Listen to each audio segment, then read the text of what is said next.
Depressed, obese, exhausted. Those are the three words I'd use to describe myself not even a year ago. The words I use today would be healthy, strong, and masculine. Most people know traditional school is a scam. Traditional school is a waste of money and it's a waste of time. Traditional school will get you nothing in life. But for me, traditional school was more than that. It was the source of my depression. It ruined and it took away my childhood, which I want to clarify is not anyone's fault but my own. I took my childhood away. I stole my childhood from myself. Growing up, I loved sports, loved basketball especially. Played basketball, soccer, football, you name it. I always wanted to be involved in sports. I always wanted to hang around those people who were involved in sports, and most of the time those jocks were seen as cool kids. Unfortunately, there was one glaring issue. Throughout my childhood, I was very close to my family, and I had a very, very good childhood throughout my first 10 or so years. The problem is, I never really hung out with people too often. I moved away, actually, from some good friends I had. So after I moved away, I never really got to know anyone. I never really fit in, just simply because people had already known each other for years, and I didn't have the understanding of how to get to know someone. So come middle school, I went in with no social skills and nobody that I knew. That didn't pair very well with a kid who wanted to be a cool kid and a jock. I would try and create a personality that was not me. I was not being myself. And I was essentially stuck up to the cool kids simply because I didn't know who I was. And I didn't know how to make friends. And so I'm 6'3", but despite my size, I was bullied. So this would go on throughout middle school. I never made a school team. Played football in, I believe, 7th grade and was absolutely shit at it. So then skipping through that to high school, I was looking forward to it. I was optimistic because, yeah, middle school was shit. But I went to a huge high school, so there was, 5,000-6,000 new people that don't know me and that I don't know. So 5,000, 6,000 new opportunities to make friends. But despite the opportunities, I never took the time to develop myself. So it doesn't matter if there's 5,000, 6,000 people. If you never take the chance and you never take the opportunity, never make a solution for who you are, what your character defects are. For me, I just simply did not know who I was. I had no social skills. I was very, very shy. I had very bad social anxiety. I was afraid to talk to anyone, whether you're a boy or you're a girl. But high school got off to a good start. The first week, I met a girl. Let's call her Hope. She was different. She didn't remind me of any girls who had tried to humiliate me. So, she was different. She was beautiful. She had blue eyes, great hair, funny personality. She got along with everyone. And she was from out of town. She was from down south in Florida. So there was absolutely no way she knew who I was, about how much of a loser I was in middle school. I saw it as a God-given opportunity to get to know a beautiful girl and get to know someone who would not judge me. So I did. I got to know her in school. Really hung out outside of school, never went out with her. Got along sort of in gym class, which was cool. We got to play some sports or whatever together, compete against each other, whatever. Fast forward a few months, still never hung out with her, never went out with her. But because she was the only girl who I'd really ever spoken to, who I'd really ever had any sort of relationship with, I fell in love, as much as you can at that age. And the morning of homecoming, I sent her, quite frankly, the simplest message you can ever imagine. Comparing her blue eyes to the beautiful blue ocean, practically saying I loved her.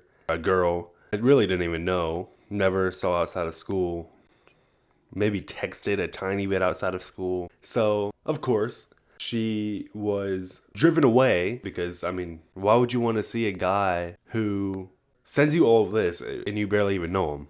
You know, it just doesn't make sense. Like, if there were a girl who was obsessed with me, I would think they were a creep. If I had just met them a couple months ago, I'd never even really hung out with them or anything. You know, texted them very, very little. I'd probably think she was a creep too. I'd probably think she was obsessive and just very, very lonely.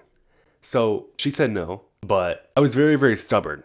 And so that night I went with a few mutual friends in hopes that I would see her. And well, I did. I did. She was wearing a purple dress and she was standing right next to her boyfriend, who, by the way, was a cool jock, one of the stars of the football team. I should have left. If I were who I am today, I would have, gotten with another girl that night. But unfortunately, I was not, and I had very, very little confidence and no social skills. So I couldn't do that, or I didn't do that. Instead, I went to the restroom and essentially I cried all night. And so I did not have a grasp of reality. What I thought was my only reason to live was this beautiful girl who I'd met, who didn't know who I was, and et cetera, et cetera. And now it was gone. Just like everything else, just like making the school team, just like making friends, I'd failed. She was with another guy and I had failed. So at that point, I had no purpose. I had no drive. I had absolutely zero sense of self-worth. And so I let myself go. I got myself into a group of friends who were very unhealthy, ate like shit, smoked a lot, drank a lot. Luckily for me, I stayed away from that. Maybe I had a little angel on my shoulder who kept me away from the very bad stuff. Somehow deep down, I knew that even back then. But still, I would eat 95% junk food, so I got up to 260 pounds. 6'3", 260 pounds. My already non-existent self-worth went down from zero. I hit rock bottom.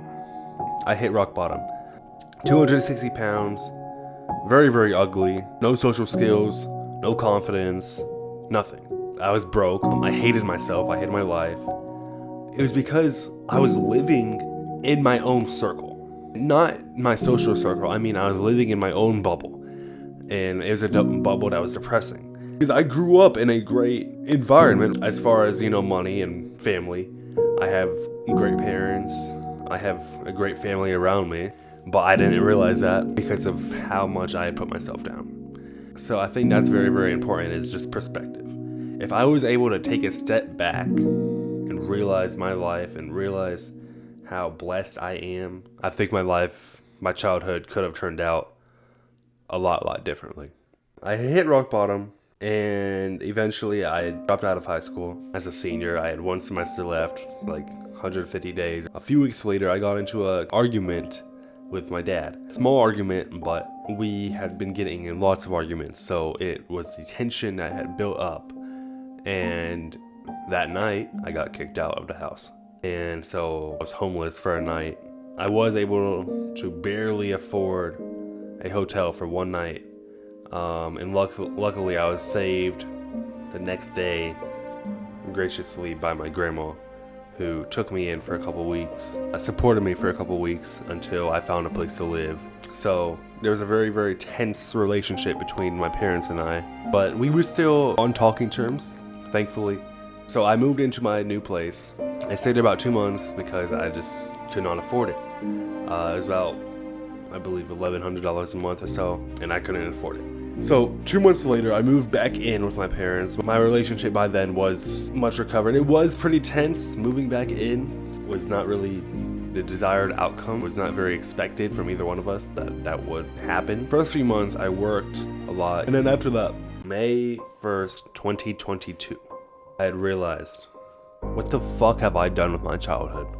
What have I done with my life?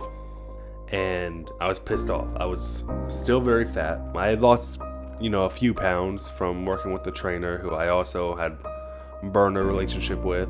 I don't know, something switched.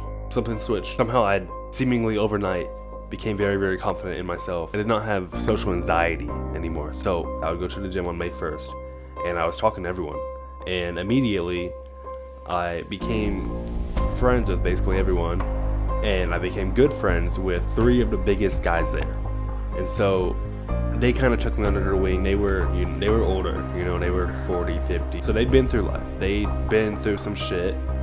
And so I was able to learn from them. And I was able to improve myself even more than I could have been able to by myself because I had them around me. Unfortunately, now it's been a few months since I've talked to 2 of them. One of them I still talk to this day. A good friend of mine, look up to him, and he's a hero. He's a firefighter. So very, very respectable man. And he's seen me throughout my entire fitness journey. So I've grown a lot, and he's seen me throughout that whole journey, which is, I believe, very, very cool, even though we are at different areas in life. So what changed really is quite a few things. But if I had to narrow it down to one thing, I would just say an abundance mentality. And so what I mean by that is essentially not fearing rejection. So on one hand, you need to have a mentality that is like, I need to get shit done now, else you may never get it done. But on the other hand, imagine you go ask out a girl and she says no. Or you go on a date with a girl and it goes horrible. It's not the only girl you're ever going to go out with. It's not the only woman that's on the planet. There are 8 billion people on the planet, and I don't know, half of them are women, right? So it's having an abundance mentality, not being afraid to fail. And you can apply that to so many aspects of life. So business, you're gonna fail business. Even if your business becomes a $1 billion business, you're gonna fail over and over and over again. Same thing with fitness. In a week or 2, you're not gonna look like Chris Hemsworth. You're not gonna look like the Hulk. So just not being afraid to fail and understanding that there are essentially limitless opportunities, whether business or women or great deals. Like imagine you want to buy a car and there's a great deal that you want to buy, but it gets sold. There's going to be other great deals. No matter what area of life it is, you have unlimited opportunities. But again, you need to act, because your ideas without action are meaningless, are worthless. You can have the cure to cancer. If you never put it into place, it is worthless. Plain and simple.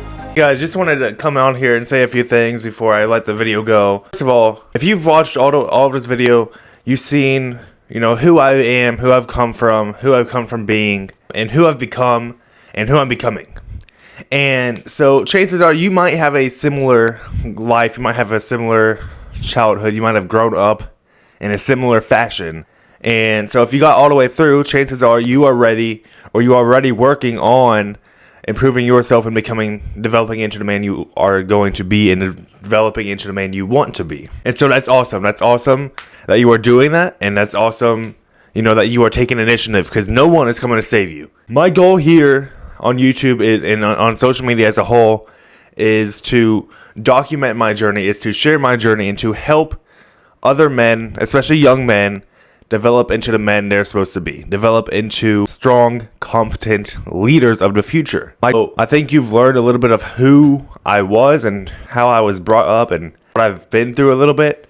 And so I just want to share a little bit about who I am today and who I plan to become. And so today I spend several hours a day, typically at least 3-4 hours a day, just working out, training for boxing, and I will be making my debut in amateur boxing very, very soon, within the next coming months. I'm going very hard on that, as well as content creation now, just trying to develop myself into the man I'm meant to be, and developing a community of strong, like-minded men as well, because I think it's very needed. There's guys before me that have come and been very beneficial to men as a whole. So yeah, I spend my time each day just creating content and working out, and that's essentially my day. I think it's very important to be ambitious, to have very large aspirations. And so I'll put it in words now. I may very, very well be a year from now, or when I'm prepared, fighting professionally, boxing professionally, as well as having grown into one of the largest, most influential, and most impactful social media presences there is. Because at the end of the day, I'd rather impact a few men's lives, change a few men's lives, and make their lives better than I would to have, 50 million followers and not truly making an impact. At the end of the day, it's about giving back. It's about giving back what I've learned and what I can teach and what I can offer to the world. And so if you are ready to begin your journey, if you are ready to develop into the man you're meant to be, I strongly urge you to subscribe, because I will be providing endless amounts of content and amounts of value that you will be able to implement into your own life to improve your life and improve your interactions, improve your health, improve your relationships, improve even your financial status. So if you're ready to change your life, it's time to take action.